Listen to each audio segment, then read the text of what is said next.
Yeah, so when I was like 19, 20, I made a list of the top 10 wealthiest people in the state, and I called every one of them. But the one at the top of my list called me back. We met up, had breakfast. So we jump on his jet, we go meet with Extra Space. So that's when Gary gave me the comment, good at a lot of things, you're not great at anything. This was during the Bristow Helicopter failure. The way back, Gary said, this is your $1 billion idea. And it sounds so easy hindsight, but in the moment for 2.5 years, we're seeing all this money, all the equity was wiped out.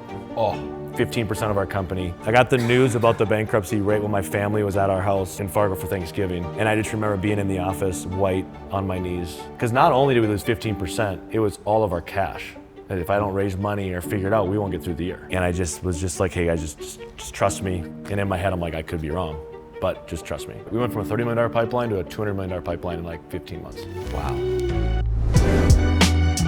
Ladies and gentlemen, welcome to another episode of 11 out of 10. It's gonna be epic. Once again, as always today, I have an amazing guest, an amazing friend, an incredible entrepreneur, Mr. Andrew Abernathey from Abernathey Holdings, sitting right here, right now with us. Appreciate it, thanks for having me. Thanks for coming on the show. Of course. This guy's got an incredible story, from raising millions of dollars in his teens to building incredible, massive company in the storage business, so many different diversified options. This guy's all about business. He means business, and country singing, and there's a lot of things we're gonna delve into today. He already took off his suit. He's down to the nitty gritty. He's gonna be vulnerable. That's right. And he's here with us to answer questions and get into it. So, Andrew, welcome to the show. Appreciate it. It's been amazing getting to know you on a personal level and building a friendship through the Growth House and Jesse and our mutual friends, and having epic experiences already together in a bright, bright future. So for the people that don't know you, tell them about, where are you from the farmland to where you are today. Just a brief intro and we're gonna delve into it. So Andrew Abernathey, born and raised in North Dakota, one of six. Family started farming in 1901. Brother and I took the farm over in 2010. Started Abernathey Holdings, kind of diversify. We've grown it into what you mentioned, multiple industries, from mobile homes to self-storage to trauma centers, equipment dealerships. I have 3 beautiful boys, live here in Scottsdale, Arizona now, spend the summers back in the Midwest. That's a little bit about me. I love it. So let's talk about your entrepreneurial journey. How did you become, you started investing, I think, in farmland and raising money. Was it 14 or 15 years old? Talk to people who are always stuck. The whole show is about giving value and adding tips and techniques for people to enhance their lives, their businesses, and just become, better at everything that they do. So you're a young teen. Yeah. Tell us that story. Well, what transpired? I think one of the best things that I have is natural curiosity. It's one of my superpowers, and I think it's a big one. And so when I was young, 10 years old, I always had the curiosity of just markets, and my dad had me doing futures, puts, and calls on the farm for the grain, the commodity we had on hand. And by the time I was 14, that's when the market crashed. It was March 23rd, my birthday. I think the market bottomed in March 5th, 2009, and I started buying stocks, GMC, Ford, Fannie Mae, Freddie Mac, and just kind of really diving in. Warren Buffett was somebody I took a hold on really young, Carnegie, Ford, all these individuals. And so I just had this curiosity about all their bios. And then I created Abernathey Holdings when I was 14. And I sprinkled a little bit of all of those onto the pile. And that's basically Abernathey Holdings, the best of them all. And, I had a lot of mistakes and everything through the years, but then started it with 4,000, turned it to 80,000. And the next thing you know, by the time I graduated high school, I was managing about $10 million from local farmers, and just kind of started to evolve into what it is today. That is unheard of. If you're listening to this and you just tuned in, it doesn't even seem to make sense. Let's get into the nitty gritty. How at 14 are you trading stocks? Are you using Charles Schwab? How does this even working? Yeah, so I used E-Trade account. I'd use my dad's custodian account. Okay, that makes sense. So my dad's name on it. That was the first $4,000 to 80. And that was pure luck. I mean, the market crashed. Okay. I put in the 4,000 when Ford was 99 cents. Yeah. Bank of America was $3. It was literally the bottom. Just luck. Yep. Turned the 4 to 80. Was your dad impressed? Yeah, I think he was kind of like, all right, this is interesting, pretty sweet, right? Yeah. I think the biggest moment was when I cashed it out when I was 15, 16. My brother and I had the farm. I was custom combining in South Dakota, and I was doing a lot of research. I'm a history nerd. And the oil boom came to North Dakota in the 80s, and it was kind of coming back again. And in the 80s, the real estate cycle was Bismarck inflated first, real estate, then Minot, and then it was Bismarck, in that order. And in 2010, 11, same thing was happening, but it was coming again. So I went and found these apartments when I was, 15-ish in Bismarck for 1.125 million. And I put a purchase agreement. I put my 80 grand down in earnest money. How was anyone taking? Let's get into this. I want logistics because I'm curious. I'm very curious too. Like, I want to get deep in this because people out here, they're 50. We have 15-year-olds, 12-year-olds, 25-year-olds, 100-year-olds watching this show. You're 14 or 15. How does somebody relate? What do you mean you went out and you see these apartments and you put a purchase agreement? How do you even know how to do that? How did you find these apartments? Like, let's get down to the nitty. I love it. I'll go as detailed as you'd like. So I was going through Bismarck and saw them for sale. And I really wanted to get into real estate. Real estate's in the blood. The farm is all farmland. And stock market was great, but I just wanted something more control. So we were driving. I found these apartment complexes. They were listed. So I just called the sign. The Aspen Realty, called the broker, and I just said, hey, I want to buy these. I didn't really know what I was doing at all, right? So I did $80,000, and he's like, okay, we're gonna do a purchase agreement. Learned what that was. We're gonna, set up escrow. Learned what that was. This is the agent telling you. Yeah, okay, learned all that. Okay, first of all, you don't have the right to own it because you're too young. I'm sure Correct. you had to use your custodial account or have your dad co-sign. That's what I had to learn. My dad didn't do it because I think my dad really wanted me to learn this on my own. Love that. And so I went, the mistake I made was I signed all the papers, put my $80,000 in escrow, went to my town of 800, 3 hours away where I grew up, in the middle of nowhere on a farm. And I'm like, hey, I need a easy math, $1,050,000 loan. Yeah. Here's 80 grand. And he's like, Andrew, you need a PG. You're not even 18. No. I'm like, oh, you're right. This is a bad idea. That was my first time I doubted myself a bit. Okay. So I leave the bank, I call up the broker, I'm like, hey, I need out of this deal. It's not gonna. He's like, it's non-refundable. You signed the paperwork, the 80 grand, that was my 100% of my net worth. Wow. So then it went to, which I'm so glad, because it made me say, okay, I have to figure this out. And it really, really pushed me to figure out my full potential. So I hung up, I'm like, okay, so I gotta raise $300,000 and find a PG. So I started calling people. I was already meeting people that did well before this. Locally, if we were at a supper with adults, I would rush to the middle and I would go around the table. Biggest failure, biggest regret, go. And I would just so I was already meeting people at that age. This is your curiosity, young age. Curiosity, 100%. And you've no fear. always been an extrovert? Always. And why do you have no fear? What taught you no fear? Farming is the most risky business in the world. I remember being 11 or 12, sitting around the supper table with all my siblings and my dad out on the deck, looking out over the fields that we just threw millions of dollars in. Hailstorm came, wiped it out. He sat down, started eating. That was that. No income that year. And he just get chills thinking about it. That's just how it was. You just move on. Mm-hmm. Things happen. And so anything to me was just well, it can't be that risky. That's crazy. Farming's crazy. And so, the no fear attitude, I think, came from nature, nurturing. I think curiosity came from chemical balance and just being a curious person. Yeah. So I reached out to some of these individuals from these suppers in the past, and I finally reached out to one from Crosby, an hour and a half away. My mom's from there. And I said, hey, I got 80 grand in this deal. I need 300 grand. I will work for free. If we lose any money, the first 80 grand can be 100% mine. And I just want to prove myself. I need a chance. It's real estate, it's tangible assets in a big city. Gave him my pitch. He's like, okay, sounds good. Think about it, right? It's like, hey, we're buying real estate. You're gonna put 380 down. The first 80 is gonna be mine. So he has absorption, and I'm gonna work for free. You were already gonna lose it anyway. So yeah, exactly. That's how your risk is I already potentially lost it. To this point, I got nothing else to lose. Give it a chance. Yeah. So I go back to my buddy's dad, the banker, a few days later. I'm like, hey, here you go. And he's like, okay. Was the guy stunned? He's like, you were 15 again at this point. So 15 years old. I love the fact that the assumptive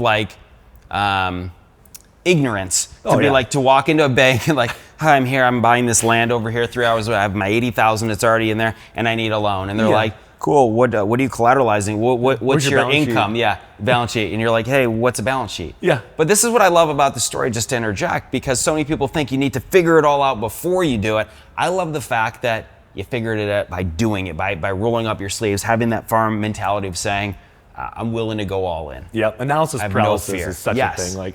Yes. I'm the opposite to a point, which can be dangerous, but it's worked. Because that's why I take massive action quickly. You have enough intuition and enough deals under your belt that you know what you're doing. But even before, no risk, no return. Yeah, it's like, why not start? I mean, you're young, so I had no kids. I had 80 grand. Nobody else my age had any money. I'm like, if I fail, I'm back to a start. I have no kids to worry about, no wife. That's I'm living at home. You have no rent. A roof over your head. So there's no really downside risk other than the capital that you acquired through some lucky investments online through E-Trade. All the chips are back on the table. You're playing with casino money to a certain degree. Yep. Okay, so this lady says, you know what, Andrew? You're a cute kid with your acne, and you're handsome. I had acne too. And a little GQ model. He said, I'll roll the dice on you, basically. Yeah. So they invest $300,000. You put an operating agreement together on the Which deal. I learned. The entity name was like JABIJ. It was like our initials. It was like, of course. I had no idea what was going on. Yeah, that's my company, my initials. Yeah. People overthink everything. I need the perfect name. You don't need the perfect. You need action. And nobody even sees the entity at that point. Nobody saw it. Of course. Okay, so does the broker stunned that you're proceeding forward on this deal? Did you even negotiate the deal or just pay full price? I think I got like $25,000 off, just because it was just an instinct. I would have said yes regardless. Probably. Of course. No experience. So we bought them. Okay, so the bank gives you the loan because you had the down payment, but you were going to utilize the income from the apartments to service the debt. I wanted to do some upfitting. So it was a 16-plex, 2 bedrooms each, 1 bath, and they were getting like $200 rents. My goal was to just recycle the money to pay the debt service, whatever was left, upfit the units one by one, and get them to like $400 a month. Got it. The oil boom did hit, and they went up to like $800 a month. And 12 months later, I get a call. So the city calls me. We're right next to a middle school. There was 2 apartments here, R2, 8 plex each, 16, 2 here. Get a call from the city. I'm in high school. Call them back. Hey, you call me. Did you even have a cell phone or no? I think I had a cell phone at the time. Okay, you're a little flip phone. He's younger than me. Okay, go ahead. Yeah, a little flip phone. I was born in '94, so there you're you ancient. go. I'm just kidding. That's good. And so anyways, they called me. They're like, we'd like to buy your apartments. How was one point? It was like, I can't remember the first offer. It was like 1.45 or something.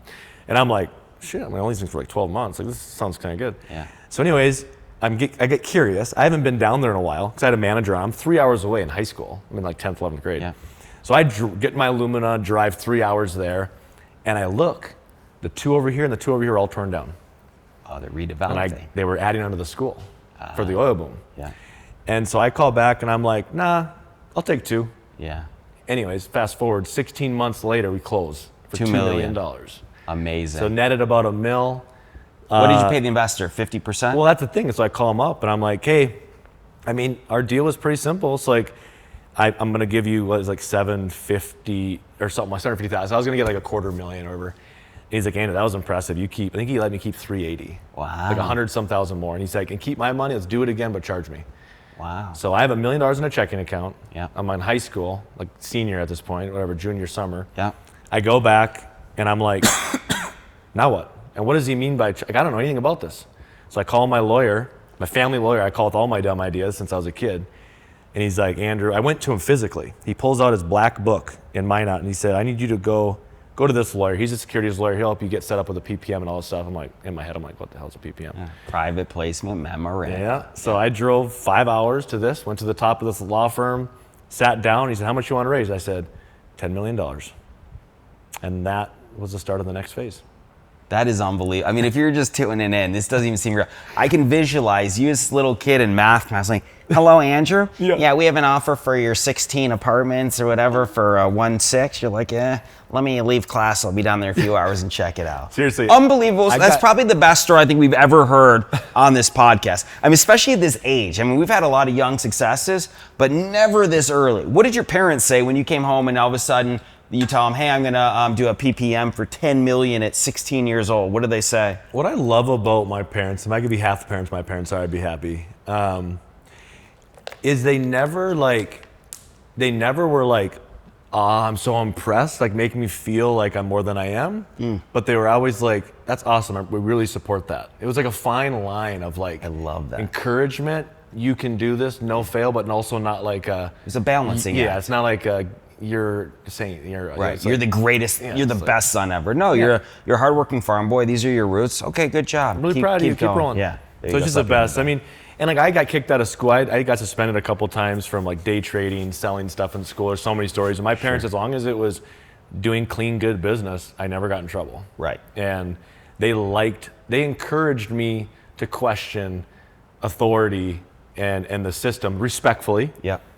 as long as it was clean fun. And I just loved that. I love it. Okay, so here you are.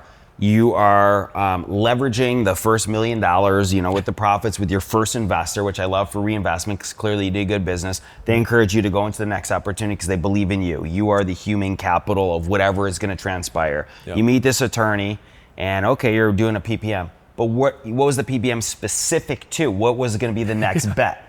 I didn't have a bet. And that was the thing. It's like, he's like, what are you going to do? I'm like, I'm not sure. I'm just going to like here's my Warren Buffett guidelines. I'm just going to go find something. Okay. And so they called it, I learned it was called a blank check fund, basically. Okay. Yeah. And then when I learned what 220 was, so the 2% management fee, 20% profit share above a hard hurdle. I mean, I learned all of this. Say that slowly so people can hear. So it was a 2% management fee. Yep. So if I raised 10 mil, I'd get 200,000 a year to manage it. Yep. And then it was, he's like, well, what do you want for hard hurdle? So he explained what that was. So basically it's what amount of return per year do you want to give the investors 100% of before a profit share? There you go. And so I said, okay, how about, I don't know, 6%? Again, it was like this. Like, I don't know. So yeah, that sounds about right. And then I'm like, okay, then what do you want to split after that? I'm like, what's normal? He's like, well, 20%, 80 them. I'm like, okay, that sounds good. And then he's like, the best thing he did, because this company, this fund, has evolved to what it is today. So this original operating agreement is what we've built and added to. Wow. And he said, do you want to keep control? Do you want to do a supermajority? This is very important. I'm so glad I have this. And I said, what does that mean? He's like, you can move the goalpost from 51% to anything. So I did. I put a supermajority clause of 72%, which means as long as I own 28.1%, I have effective control. Got it. Now, if I would have left it normal at 51, that's a lot less money I could have raised because I'm not going to lose control. Mm-hmm. So that's important later on in the story. Great. Okay, so now you have this blank check fund essentially. Who else invested in the fund? You had your original person. Yep. So as far as I know, you have 10% of the funds raised. Correct. So you need $9 million more. What do you do at that point? No, 10% raised, and at that time I owned 38% of it, right? 380,000 of the million. So then I was back home, and every time it rained, farming was the best it's been in a while in this period. So it's all about best it's probably been in 50-some years, and it's all about the idea, who you are, what you're selling, and where you're at. Who is your market? Like, is it a good timing? And so farming was good. I went just door to door. I had the track record of the stock market. I had the track record of this property. Farmers were doing well. I love that you call it this track record. Yeah. You got lucky trading stocks. Yeah. You did one real estate. Listen, I'm 16. I've got a great track record. I'm 2 for 2. I'm batting 100%. Yep, it was hilarious. And so literally I stopped at 4 doors a day, 4 to 5 farm doors, just around the community. Yeah. And I was raising 50K to 100,000 a door. Give me your pitch. I come in. Are you wearing your boots and pants? Oh, yeah. Okay, so you're not wearing a tie. No. You're authentic to who you are. Some kid, you look the kid part. Yeah, but you got like confidence. I had confidence. And I'm like, my net worth is in this $380,000. You know my family, you know where I live. I'm going to be honest. I'm going to do my best. I'm not perfect, but I'm going to try to win more than I lose. And right now I'm batting 100. Right. And so you said, but I want to get checks today in this blank check fund, or did you already have the specific idea that you pitched? Didn't have it. So it's 10% down, cash. Yeah. Write me a check. I'll call you for the other 90%. But they didn't know what they're investing in yet. Nope. This is amazing. Buying into me. They're just so basically you're selling yourself. You don't even have the particular investment ready. You just said, I'm a hustler. I'm 2 for 2. Bet on me. And I'm going to find the next great idea. Yep. This is a great story. And in the meantime, I was trying to find a deal. Of course. And I did. But by the time I closed on it, I had already raised a bunch of money. So I only had $1 million in the checking account. So I'm like, I have $1 million to work with. So I called all the brokers in the Midwest. I'm like, I'm looking for a company, like 1 to 3 million at most. I'm looking for these things, return on capital, all the metrics I've learned from the Buffetts and stuff. So you learned all this from reading these books? Yep, and I took a Harvard class on YouTube for free about discounted cash flow. I was just curiosity, right? Yes. So anyways, I've never been to Montana. A broker calls me and is like, I got this business in Great Falls, Montana. It's opened in 1947, 3rd gen. They want to sell it. They want $3.2 million. They sell municipal equipment. You interested? I'm like, yeah. I was actually hiking in Arizona and I couldn't get service. So I was running up Camelback to get service. Wow. And so anyways, they sent me the numbers and I was like, well, shit. Why were you in Arizona this time? Family's been here since the 50s. This is like a second home in the winters. Understood. So I remember looking at it, in my head, I'm like, I only have $1 million cash. So I'm like, okay, yeah, I'm interested. I'll do full ask and I'll do a stock sale. So if it's a C Corp and you do a stock sale, you buy the stock, they don't have double taxation on the purchase. You learned this on also from so this is amazing. You didn't learn any of this. I didn't know the in stock high sale school. thing. You didn't know anything. You're just learning on the go, and Yeah. you're all about. I'm gonna make some serious shit happen, and I'm extremely confident. I got nothing to lose. And I'll pivot till I succeed. I love it. Yeah, grit. Great mentality. And so I didn't know this at the time, but I learned in this deal. He's like, well, they'd rather do a stock sale than an asset sale. And I didn't know what this meant, but just for the viewers, like, if you buy this, if it's a C corp and you buy the stock of the company, the seller doesn't get double taxed. If you buy the assets of the company, so you can redepreciate them, is the gist of it. If you buy the stock, you cannot redepreciate the assets. They get double taxed. So it's better for the seller to do a stock sale, better for the buyer to do an asset sale. So they're like, so I made this offer of $1 million down, and they seller finance $2.2 million. Sure. It was a 20-year at 4% fixed, no PG. Wow. And You're like, this is perfect. yeah, and I went out there and I used my little youth charm. And, I think, it kind of sells. Like, especially at that age, I was so... You flew out there? Drove out. You drove out. 12 hours. 12 hours. 10 hours. I'm like, Mom, by yourself? Yeah, I'm like, hey, Mom, Dad, I'm heading to Great Falls. Okay, be back, And they were just like, okay, son. Yeah, see you later. It almost just sounds fake. Yeah, I know. It's crazy. So I went out there, never No been there. fear. You don't even know anything. You've never even been there. No. Jumped in my Okay. car. Yeah. Drove out there, and I didn't want to spend any money on a hotel, so I went to this Wagon Wheel Inn, and I negotiated it down to like $10 a night. But this place was like 5 locks on the door. Like, bad things were happening at night when I was sleeping. Like, Wow. it was bad. Okay. So anyways, I go meet them. We do it, and he agrees to it, and we go. Were these people like, are you for real, kid? Like, that's yeah. what I'm going to say. The broker, the people. Yeah. We're selling a business over $3 million. You're 16 years old. You drove out there. Yeah, I was probably and like they're 17 at the time. but Okay, yeah. they're like, you're doing this. Yeah. I go, okay. So I went out there and proof of funds they wanted. So I showed Right. them the bank account. And so I bought it. And the mistake that I made, 2 mistakes. The company, by the way, though, went from 3 million revenue to about 20 million today. So like, it's been a crazy success story. But there was some mistakes I made. One is I probably overpaid for it. And what I mean by that is the CEO, the owner, was the company. And when you pull a CEO or owner out of something and it falls apart, it's not a business. And I bought it as a business. So Right. I had to do all the work to make it a business, and I didn't get the discount for it. Right. The other thing that I made a mistake on is I close on it. I'm sitting there, and he says, okay, well, I'm going to phase my way out. And I had no one to run it. Right. I didn't have anybody lined up. I'm like, oh, shit. So I was staying in this hotel for 3 months. So you basically moved out there. Yeah, I was just living in this Staying hotel. at the wagon wheel. Wagon $10 wheel. a day, whatever. And now I'm sitting in the CEO chair of 10, 12 employees. At closing, we went to have a drink to celebrate, and I had used my fake. Like, I Wow. don't know if you put that in there, but. No, this is great. This is cool. So, anyways, Had you even drank before at this point or no? I'm from North Dakota. Oh, okay. Excuse Yeah. me. I like that. Okay.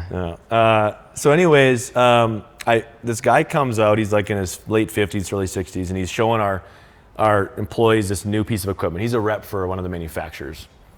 And I'm like, we go and have steak dinner on the way there. I'm like, would you want to just come run this for me? Like, I need someone to like run this. Like, this is not the Berkshire Hathaway style I had in mind, Yeah. decentralized. And he's like, no, but I know a guy. So we have, again, some drinks. We call up this guy named Luke Stewart from Idaho. At the time, he was mid-30s, early 30s. Passionate, been in the industry forever. He drives out. We make a deal. He comes out, moves his family out that summer. He's been there since. Wow. And single-handedly has taken it to where it is today. And so the big mistakes was the 2 things I mentioned. And that was something that I would remember and not do again. Yeah. But the success was still there. Just diluted. I gave some of the future returns to the prior owner. And you know what? It's okay. But there's a lot of scenarios where that Instead thing of could have just failed. phasing them out or, Yeah. There's a lot of ways that could have failed, though. Sure. But it didn't. So you still own this company today? Yep. Has the original investors been paid out or are they still invested? It's all in holdings. It's So all in your holdings. People come and go in holdings. Got it. But our holdings shares have compounded at 20%. Wow. Since 2012. So it's just kind of part of the story. Yeah, that's Piece of it. amazing. Okay, so then it sounds like you got the magic touch. Now Yeah. you're 3 for 3 Now I'm based like- on my calculations. Correct. Now you have, I mean, you were confident before as a kid, but now you think your shit don't stink. Yeah. You're like, I'm the man. I'm the next Warren Buffett. Yeah, this So is then good. what do you do? So you get this thing running, you go back home, you spend 3 months, now you're like bored, right? You just bought one company. Yep. So I moved back. That's when my brother and I were farming full time together. That was the plan. I was going to farm. This was going to be a side thing. Okay. And that's when it was like, okay, this is probably a full-time thing. So I went to my brother and my dad. I was really nervous. Like, you're the boy of a fifth generation family farming, like family, you farm. That's what you do. Okay. I was so afraid to have this conversation. And I sat down and said, hey guys, like, I want to like stay partner in this, Jared, but like, and telling dad too, like, but I don't want to run it. Like, I just want to be passive. I don't need a salary. I just want to, and because the management fee was enough, it was the same as my salary on the farm. So I built this enough to like live on it, and I don't need this salary anymore from the farm. And they were like, yeah, we were just waiting for you to come tell us. Like, we totally get it. Wow. And they were owners, they bought in. So I'm like, if I do well, we all benefit. And I made a deal with my brother, which is pretty crazy. I said, if your shares in this holding company aren't worth as much as my 50% in the farm, Jared, I'll spot the difference. Wow. Wow. Yeah. And it was like, okay.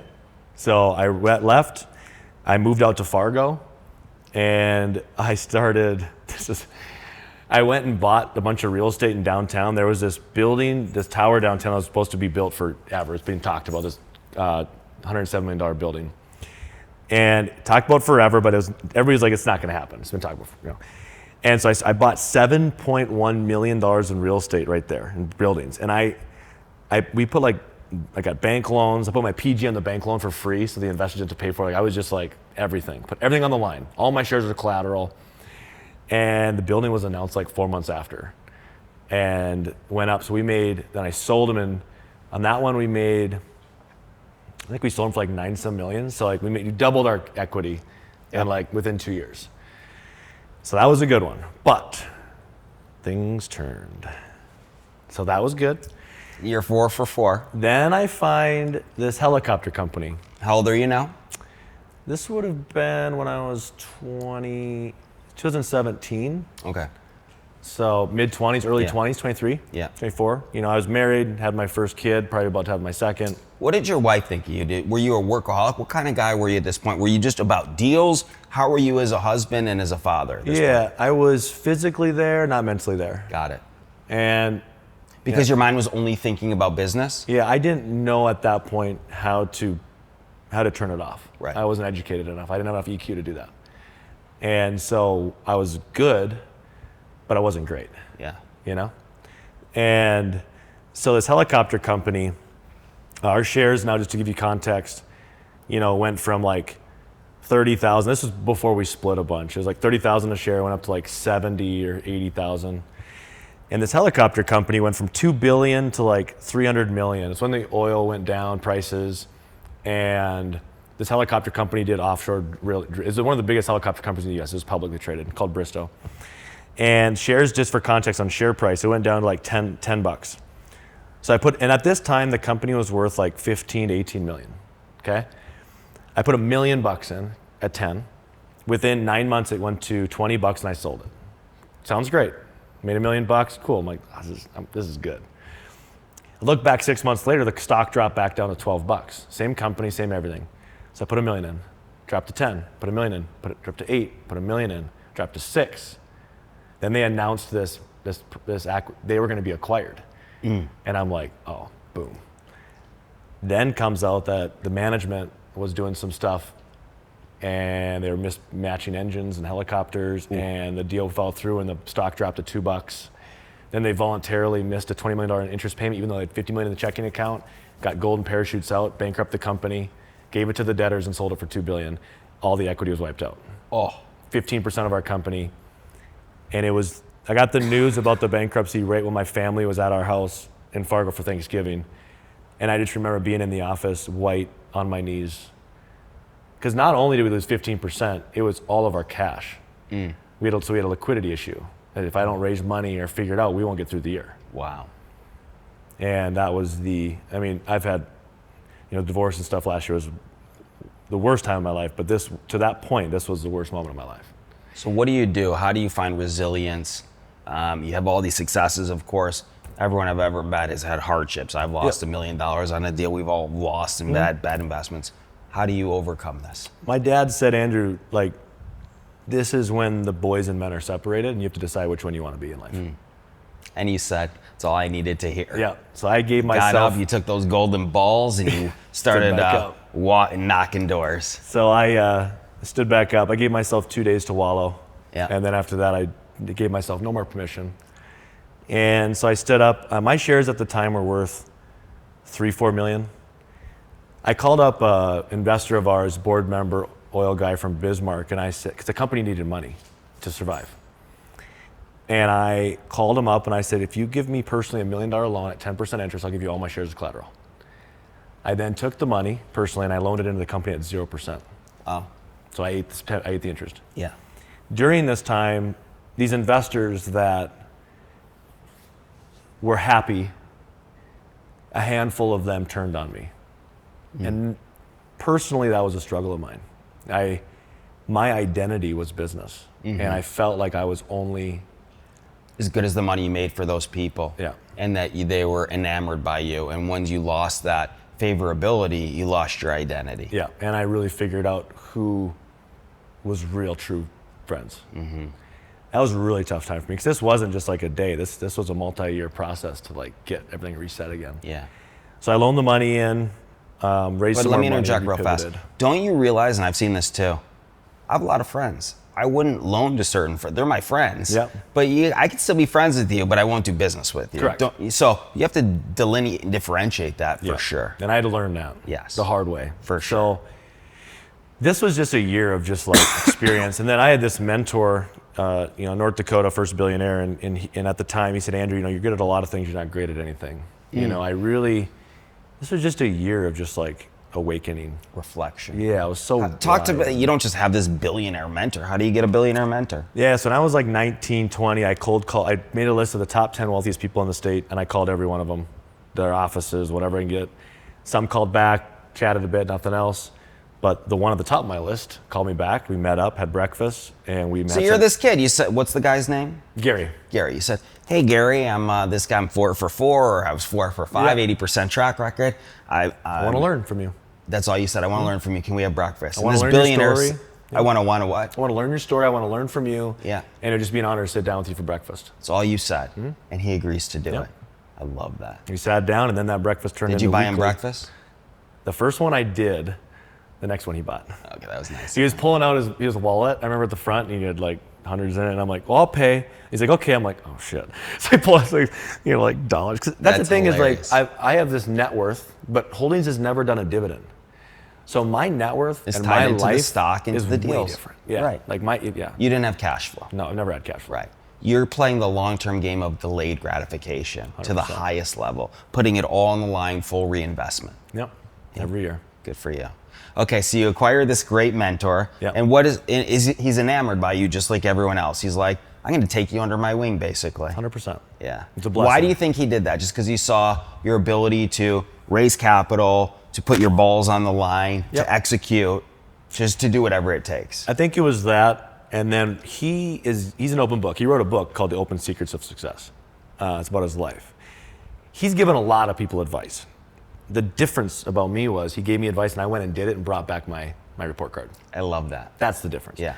People love giving advice. People hate when they give advice and the person doesn't do anything with it. I agree. Say that again. This is so important. Yeah. I love that. Say it again. This is so important. So what I've learned is like these successful people, they love giving advice. Everybody loves talking about their story, themselves, their successes, all their failures, all of it. But when someone, after multiple times, doesn't actually follow through with it, or worse, does the exact opposite, those meetings will stop. Yes. That is almost kind of a slap in the face of, I'm giving you my playbook. Literally hand delivering you for free of what's worked, and you do nothing about it. You just wasted my time. 100%. Yes. Nobody, and time is the one thing that these wealthy people know that they have limited time of, or limited amount of.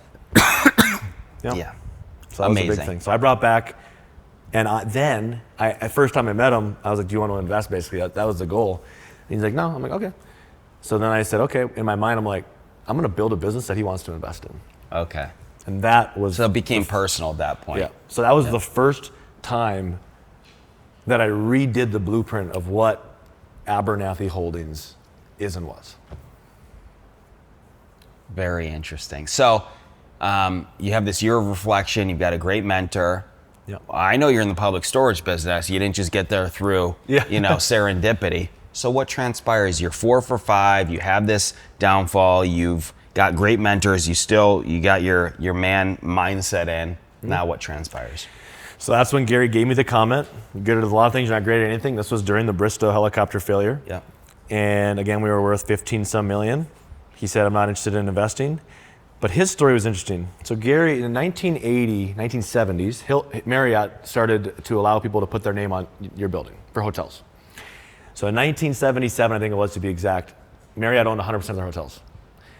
Currently, they own 1%. It started then.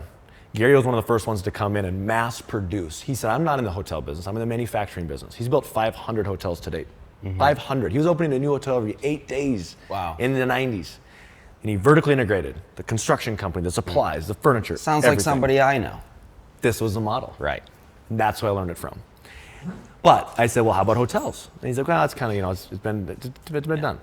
So, okay. So I went back to my drawing board. The week I came back the next week and I said self-storage. In 2017 was the first time Extra Space started to allow people to use their name, similar to Marriott. Self-storage is also awesome because of affordability in America. Houses are getting smaller. Drop shipping, Amazon is a huge client. All the drop shippers are in these storage facilities. Class A self-storage was a new product. No more drive-up garage door creepy. I wanted to mass produce that like him in hotels. And that was what I said at breakfast. And he said, how about we jump on the plane and go meet with these guys? So we jump on his jet, we go meet with Extra Space. So you got him at this point. Salt You're Lake like, City. I got the idea. Yep, and that was a cool experience to jump in this plane and go do this. Went to Glendale, met with Public. On the way back, Gary said, this is your $1 billion idea. He said Didn't that to invest you. yet, but he says it's your $1 billion idea. Yeah. I landed.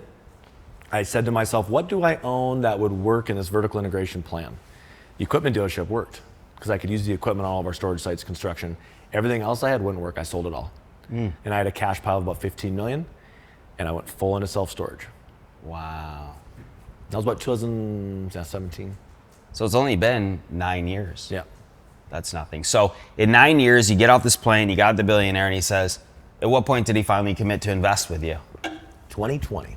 So 3-year gap. So what happens in those 3 years? You had to prove yourself again. But also very funny. I come out here. Yep. I find a site right on the 202 and Higley Road, that beautiful public storage right there. Yeah. That was my first. Wow. I went right into the I develop. saw Yeah, yeah, you saw that one. So it's funny, like most people like go and buy a storage facility. No, I went and developed a Class A self-storage facility on the interstate. So I buying this dirt, it was $1 million. I wish I would have bought 100 of them. This was back, Of course. Before. Hindsight 2020, I wish I'd bought more houses at 30,000. Yeah. But I didn't. So I bought this lot, and then I had to learn how to build. Never built anything. The worst part is I bought the lot, and my partner and I, Matt, we start calling these banks from back in North Dakota. Hey, we need finance. They're like, we're not financing you. You've never been in storage. Right. You've never built anything, and it's in Arizona. You live in Fargo. I'm like, Yeah. oh shit. This reminds me a lot of my prior mistakes. Like, I'm in it. Now what? I sold everything. So then I had to pay someone for their PG because I didn't want to ask Gary. I wanted to go to Gary with the full model. Yeah. So I got it. It took forever. We had to learn about, we had to annex the land into the city. We had to get a bunch of easements. And then when he started building, inflation was taking, it was the craziest build ever. I learned a lot. Hold on. This is what you just said is crazy. You paid somebody to personally guarantee this deal. Yeah. That sounds moronic to me. Well, Yeah. Who would allow you to say, hey, sir, let me use your PG so I can get a bunch of debt and you have full exposure? Well, I'm just I going to put- pay you a fee? I put my name on it. Okay. He has his name on it. Yeah. He owned part of it. He bought into it too. And it wasn't like it was, here's the deal. It was, do you want to invest in a storage facility? And he's like, yeah, sounds good. So we all put our money and we buy it. And then I go to him with my tail between my legs like, hey, we need a PG to do it. And he's like, okay. Wow. And then we made the deal. Got it. So it kind of, but we were already invested, right? Yeah. We built it. Reminds me of your 80,000 and then 100%. I mean, it's the same deal, just Yep. on a much larger scale. And I did the same thing. I PG'd, like I did all the things of I like, get it. I You will don't care. make You're it willing whole. to, burn the boats. Yep, I'll make it whole. Yeah. So we built it, and it was a huge success. And so in 2020, we're sitting in Vegas, and I'm with my mentor, and we're on this couch, and I'm like, I don't know. It's like when you ask your wife to marry you, like blackout. I don't know exactly what I said, but it was something along the lines of like, I'm ready, and he's like, okay, how about 50 mil? I'm like, okay. Just like that. Yep. He finally says, I'll give you a little piece of mine. How about let's just start with 50 mil? Yeah, but it was not here's a check. It was, I approve the sites. Yep. I go look at them. These are the contingencies. And you put in 50, that was the thing, those two. It's you put in 50, every dollar, you will put in 50 cents each, and I'll do a 50 mil. And I said yes, and now I had to go figure out how to get $50 million when I only had probably 15 or 10 left. But I had him. Exactly. So then I went and did a $32 million raise, and I did it. Wow. I sold it. See, you sold. I you got sold $32 million. That's amazing. So who But I have a invested? story. Great story. You also have an amazing partner. You said, so not only do you have yourself, you're batting 4 for 5, basically, almost no, 5 for 6, basically a record. And then, but now you got this great partner. You said, listen, here's an incredible opportunity. I already have half of it with the biggest player that, everybody knows and respects. So that had to help the raise much easier. It is. So I flew. Did he help raise with you or no? No. You did it all yourself. And he said, I'll put my PG on it if you do. So I went to investors and said, I have a billionaire PG in mine. Yeah. No cost. Got And you it. guys have no PG. Right. So in theory. Sole risk is whatever they're investing. Yep. That's it. There's no downside risk. Yep. No, the downside risk is their invested investment. capital. Yep. And the upside potential is unlimited. And I didn't raise money here. I flew back to Fargo because Right, where that's people who know knew you. Gary. So what did you go back to the farmers again? Nope, went to Fargo, bigger city. Okay. Because I already laid track record there for 8 years with those buildings I did. Got Okay. to know some people. Yeah. And everybody in that town was skeptical. You go into a new city and you come in swinging like that. They don't know who I am from Adam. It's 5 hours away. Yeah. It's like, who the hell is this kid? He's either full of shit or he's got something. Yeah. And at that point I went in and said, this is my new investment. Everybody's like, oh, okay. But who are Interesting. these people? Just to highlight for Well, cities are small. You have the elite of a city. yeah. It was So the you elite built a group. book. Did people introduce you to those people, or how did you find them? No, every relationship's different. Of course. I just took every opportunity to join clubs, Rotary clubs, different groups. Started kind of laying my tentacles out, and I mean, you make it sound like easy, and it's just I just rolled in, then I raised yeah, 32 it's a lot. million. I mean, this is How long did it take you to daily. raise 32 million? Within a year. Okay, a year. I mean, I 32 crushed, million. but I had it all set up. Yeah. And this is recovery from the story I just said was the worst year of my life. Like, Sure. Just to give you context, like this is 3-4 years later, and I went from a $15 million company. I raised money at a $100 million valuation for $32 million. Like Right. I put a multiple on our book. Right. Because you have a PG. There's no. I took. Oh, that's the other thing. I said no more profit share. I'm going to sell my shares at a multiple. We're going to be a company, not a fund. So Yeah. we changed to a company, and I started selling shares at a multiple of book because there's no more fees. Wow. So I got. you're So I wasn't all in. diluted as much. Yeah. Amazing. So was your billionaire mentor impressed that you raised this money? He was. What did he say? Wow. I don't think it was words that says it. You know what's interesting? All these people in your life, no one's really patting you on the back than everything I've seen. You're just kind of out there doing it, and and it's nonchalant. It's Yeah. like, okay, now let's go. It's Yeah. not like, let's go celebrate. I haven't heard steak dinners or toasting champagnes. All I hear is you're putting on your boots and you're getting on the farm every day grinding. There's no like slapping in the ass or good job, kid, or nothing. You're just a grinder. And that's like, raised over 8 million some bucks yesterday. It's like You raised what? I like 8 million yesterday. Like 8 million yesterday. Just nonchalant. I just raised 8 million yesterday. Now I'm already like thinking I have an $80 million raise, my last raise coming out in May. I don't, and maybe that's bad. I need to smell the roses a bit, but like, let's move on. I enjoy what I'm doing. Right. I had to Okay. learn to enjoy the journey, not the destination. Absolutely. But yeah, I don't know. It's like it's just and every day. I love every day, so I don't Sure. need to celebrate anything. Every day I get it. celebrate. It's beautiful. Okay, so now you have this $100 million valued effective company. You have But 32 million in cash. Yep, you got Plus you this got the cash JV pledge. plus in the JV and PG. So now what? You got to deploy the money. Yeah, and I had to vertically integrate. So we came out and we had this guy, Chris. He was older. He was a construction. I wanted to make a construction company, and so he did the GC work on our first one. So he was older. I always like listen. I'm 10 years ahead. The stuff you see today, everybody's like, oh wow, like this is stuff I was working on 5-6 years ago. Like you Right. should just wait and see what I'm working on today, right? And so this Chris was talking. He's like, I don't have any kids. I want to take over my company, but I'm kind of getting tired. This might be my last project. So I went and took him out for lunch. Or took me out, whichever. And I said, how about we just roll it all into holdings? And that's what we did. And so we had a construction company. I went and called all the dealerships for garage doors. And I'm like, hey, we're going to be the biggest and best there ever is. We're going to do it. We haven't yet, but like, we're going to. I want a discount. So we got discounts on garage doors. I mean, we just kept creating these verticals. And then I went and found my president. I found someone first. He's been in storage for 15 years. And I said, come work for me full time. And he did. I had my president. I learned from my mistakes and I had this beautiful thing set up. But then everything was beautiful. And then everything got too euphoric. And I couldn't find a deal. That was in 20, 21, 22. everybody in the world was paying way too much for stuff. And I knew in my gut that it wasn't right. And I sat there with all that cash, and I knew to myself, I'm either the smartest person alive or I'm making the biggest mistake of my life. That is such great discipline because it's so easy. You always wanted to play. I know when I go through a big refinance and I'm extremely liquid, it's like, let's go hunting. Let's go deploy. You want to get it out there. It's otherwise you're bored. Yeah. So it's exercise the greatest level of discipline to maintain, that liquidity in cash. Yep. And I remember one of the best things I've learned was, I think Buffett said it was, access to money and access to deals are never at the same time in a period of time. Right. So I had all the money, there's no deals. deals. And I remember that saying, and I'm like, oh, this is what he meant. Mm-hmm. So you're exercising the utmost patience, and all of a sudden, what clicked? Opportunity. So and it sounds so easy hindsight, but in the moment for 2.5 years, we're seeing all this money. I hired these people. They were incentivized on volume, and there was a lot of pressure. Yeah. I mean, there was even some deals we had that I had to cancel, and these people now wouldn't get what they were supposed to get. And I was just like, hey guys, just trust me. And in my head, I'm like, I could be wrong, but just trust me. Yeah. And so, end of 22, interest rates started to go up. Things started to change. And in real estate, it's a delayed reaction. In real estate development, you're planning ground breaks years before, so it's in motion. Yeah.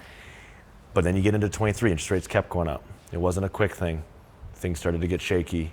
End of 23, we started to deploy. It was time. And I looked really good. So and when you said you started to deploy, you deployed on a big level. Yeah. What did you start getting a bunch of sites, Yes, obviously? sites. Prepping. I mean, we had a $200 million pipe. We went from a $30 million pipeline to a $200 million pipeline in 15 months. Wow. That's obviously utilizing leverage with the fund. Yeah. Oh yeah. That's bank debt and everything. Yeah. The JV money, but that's total projects in the pipeline. And now people are excited again. Yeah. And they're like, okay. And then I write annual letters. The annual letter, I was writing about us being over 50% cash on our balance sheet going into this. Right. It was awesome. Good for you. It felt good. That's amazing. So how many sites do you have currently? So we're opening a new site now every 90 days, about $20 million a pop. So we're just about to knock on the door of 1 million square feet. Wow. But since then as well, there's an affordability issue in America. So we're now also the 28th largest mobile home park owner in the U.S. because storage and mobile homes kind of rhyme with affordability. Yeah. So we own 2,500 lots in mobile homes across the Midwest, and we're just adding there too. And then the equipment dealerships. So those are our 3 main buckets. But now we're talking IPO. And now I'm working on that plan of what's the gap between now and 2034, which is the IPO date. I'll be 40 years old. I'm trying to IPO March 23rd, which is a Thursday in 2034. That'd be awesome. I love that he's so precise. This is my game plan. Yeah. Here's the roadmap. Yeah. So now Did you ever think you'd IPO? Because I could just see you holding this thing forever privately. No, so I was torn forever on it. There's pros and cons to being public. The reasons to go public, the right reasons, no ego, is access to capital, liquidity, and using your shares as a currency. Yeah. And I never had a liquidity issue for our shareholders. We never had raising money issue, and I've never cared about buying something with stock. But I think I made my decision for myself without knowing it. What I mean by that is, I have 150 investors. And we don't do dividends. I want to compound this thing to $1 trillion before I die. I got to live to about 94, 95 to do it, but I think got longevity in my family. And so the issue was tender offers is the other solution. Every decade I could do a tender offer, an optional share buyback, whoever wants to sell. Yeah. Problem with tender offers is whoever sells, it's never going to be enough price, and whoever doesn't sell is going to argue it's too much. Yeah. The other thing I don't like is when somebody wants to sell shares, they call me and I have to connect them with somebody that wants. It's a mess. And I don't like it. I spend too much time doing it. It's annoying. Yes. And I hate setting the price. Right. We have metrics and formulas, but it's just annoying. So I finally realized I was actually at Growth House Immersion, and one of the questions was, what are the things you're most conflicted with in your business about? And I said, I've been on this fork in the road for years of, do I go public or not? And as a leader and as a CEO, you need that clear vision. You need the excitement about a set plan. You can pivot, but you need that plan. Yeah, you need definity. For years, I'm just like, tender offer, IPO. That's not exciting. Right.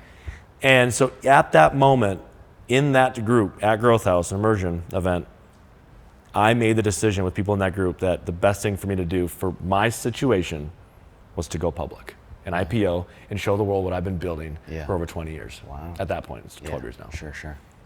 That's exciting. Yep. So what do you think will transpire on that date?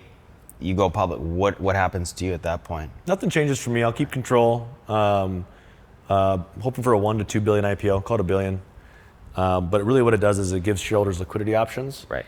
And my why is I want to make as much money for as many good people as possible on this planet.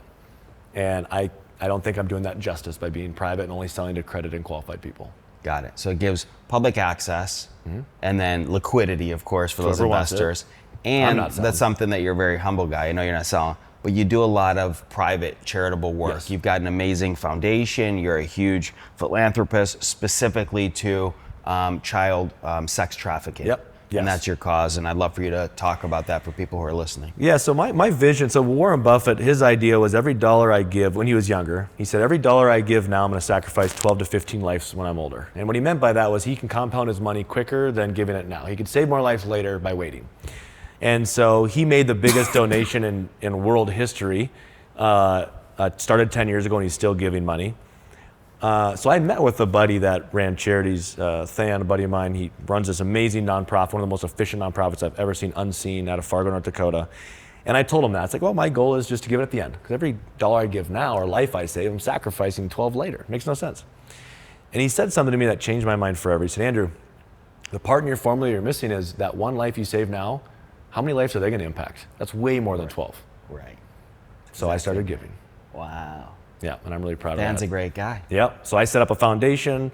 The foundation, so I think everybody has money to give and everybody has money to make for profit.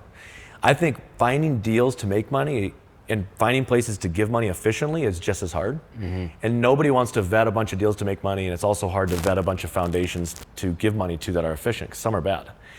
So Abernathey Foundation is a conduit to sourcing great donations. There's no fees. It's 100% conduit. There's no cost. Everybody that works there, I cover their salaries personally. Every dollar given is sourced to a foundation that I have personally. I've flown to Thailand. I've been to Cambodia. I've been all over the world reviewing these nonprofits personally, and I put my money there. And it's like, if you want to join, here you go. Here's a list. Put it in foundation. It goes straight to them.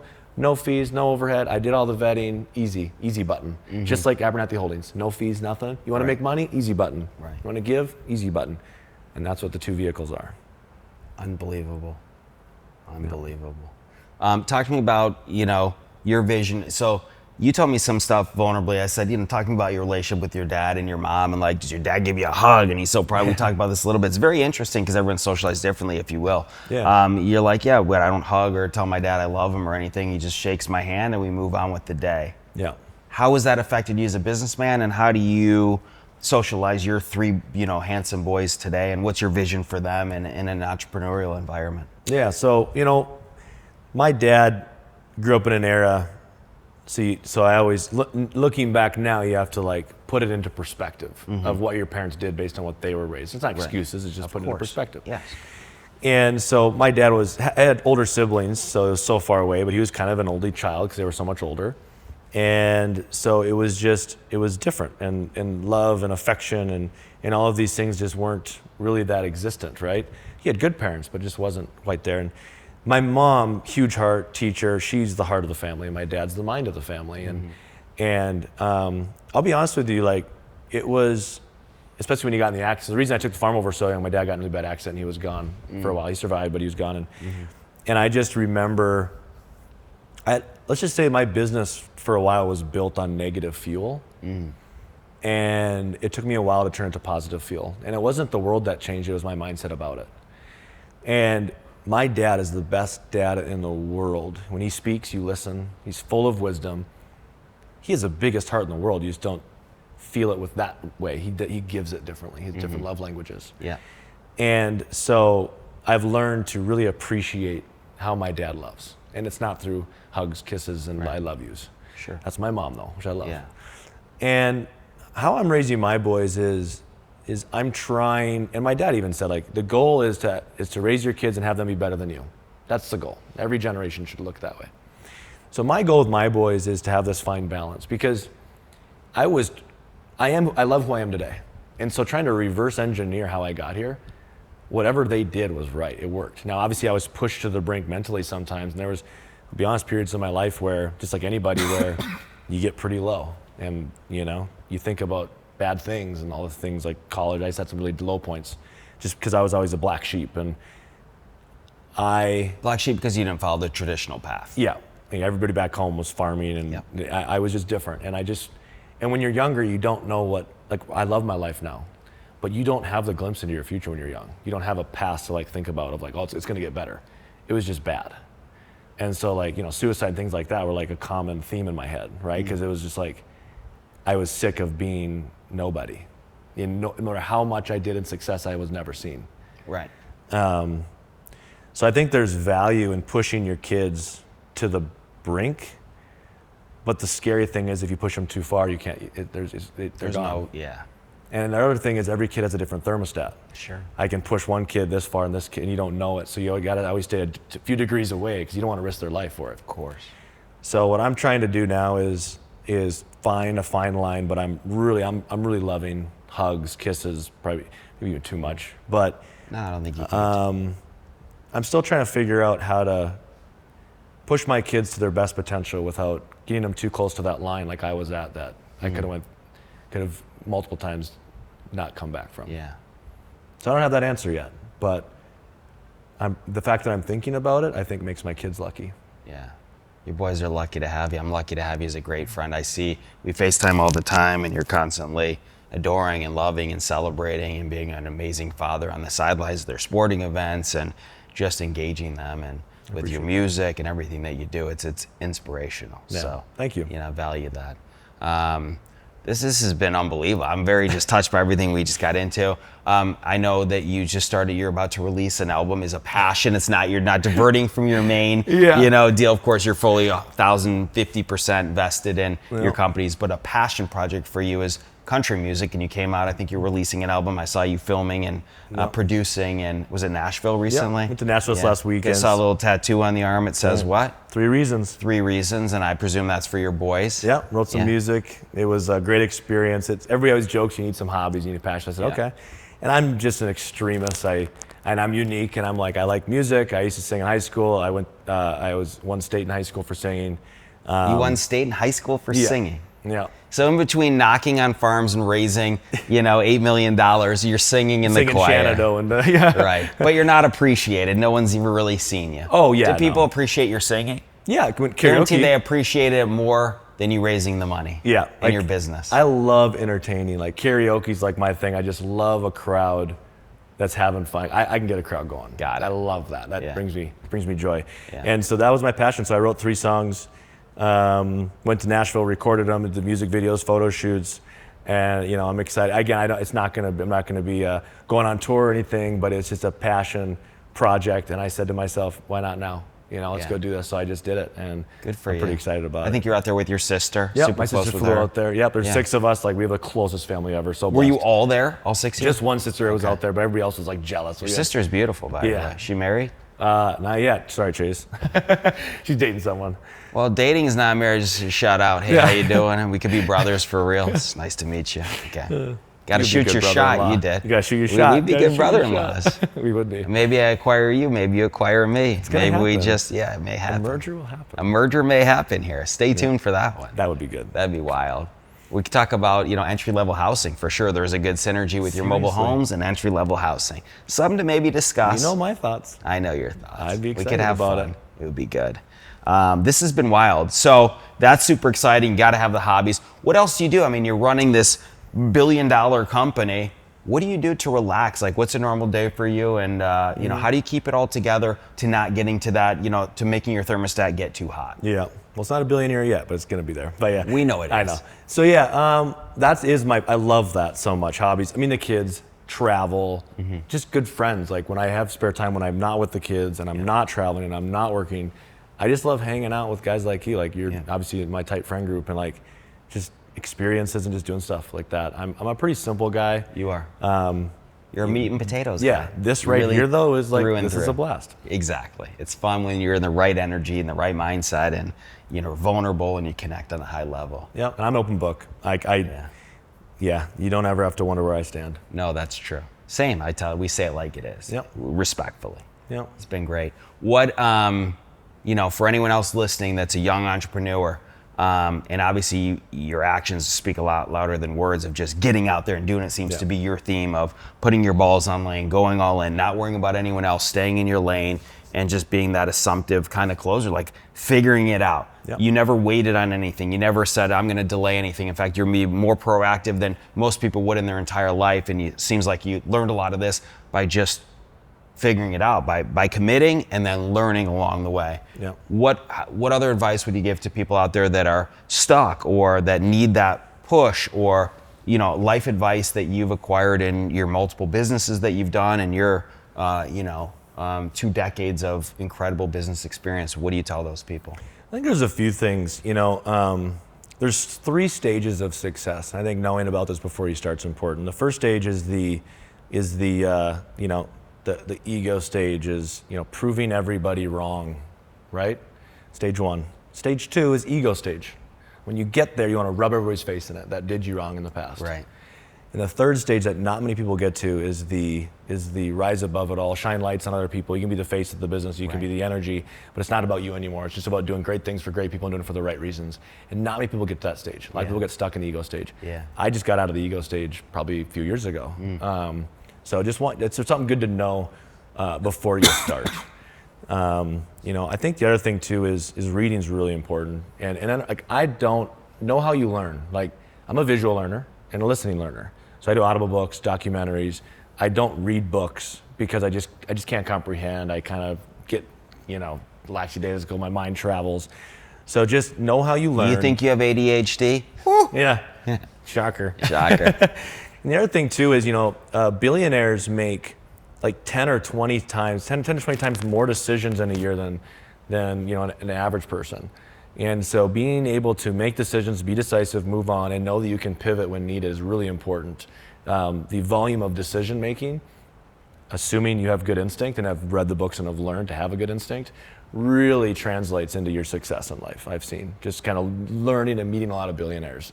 It's been kind of cool to see the similarities between all of them. And then the other thing is just find something and stick to your knitting.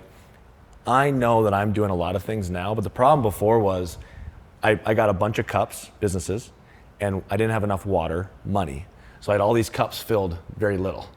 And I was mediocre at everything. Now I introduce a cup, until it fills and overflows, I don't put another cup in line. Smart. It's very important. So stick to your knitting. Yep. And put the blinders up. Everybody's like, I'm waiting for the idea. It's like, no, there's no idea. You pick an idea, you make it the idea. The world doesn't know what they need. You tell them what they need. I love that. I hate that too. It's like, waiting for this. It's like, no. Yeah. The world doesn't know what they need. They're waiting for people like us to tell them.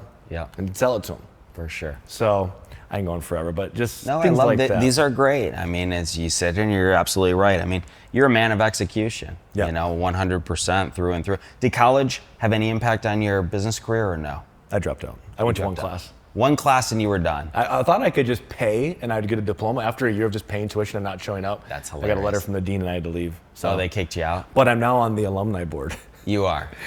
I joined Did last you give March. them a speech to any of the graduates? Hey guys. Not yet. I asked for that because it's a 9-year term. I just joined in March and I joked to the president, I'm like, hey, you can need like a doctorate or something, like an honorary doctorate. That's amazing. So we'll see. Over the next 9 years, I'm hoping I can get that'd be really cool. So for the outro, the future Dr. Andrew Abernathey. Yeah. By the way, I was thinking about this. For the name of your company, a little subline would be Abernathey Holdings, built different. I like that. That's how you are, because you are. That's good. You're built different. That's not used yet? No, I mean, I'm just thinking about that embodies who you are. Great. I really like that for you. Me too. Built different. And it kind of ties with everything too, the built part. 100%. That may be your new country song, built different. I don't know, there could be some there. Stay tuned for it. But literally, I'm sitting here and it manifests, and I said, that's just who you are. When you talk about Abernathey Holdings, do you have another tagline or no? It's just Abernathey Holdings. Yeah, nothing. But I think it's built different. You've differentiating everything that you've done. I like that a lot. I do too. Might be taking that. Okay, so stay tuned for Built Different. This man is built different. He's brought a lot of change and impact to a lot of great charities, to his circle, to his boys, to his family. It's an honor and privilege to have you on today's show. I am motivated. I was tired this morning, but after talking to you, I am motivated. I'm ready to take action. No excuses. Put my balls on the line like you. Just great advice, great story, very enamored by the whole situation, and I'm extremely proud of you and all your successes. It means a lot. I appreciate you, man. Yeah, buddy. Thank you.